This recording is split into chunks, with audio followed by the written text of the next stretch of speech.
Hi everyone, today we will talk about how to fix or how to solve Twitter video. To know how to fix or how to solve Twitter video, you should just go to settings like this. We will click.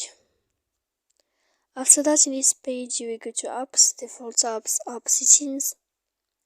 When you will see this list, you will go down to find the application of Twitter and you will enter.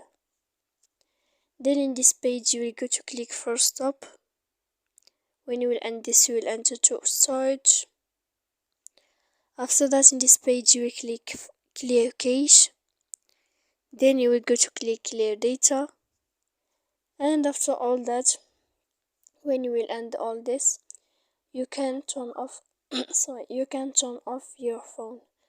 So please don't forget to support us by like and subscribe. See you next time in another video, and thank you for watching.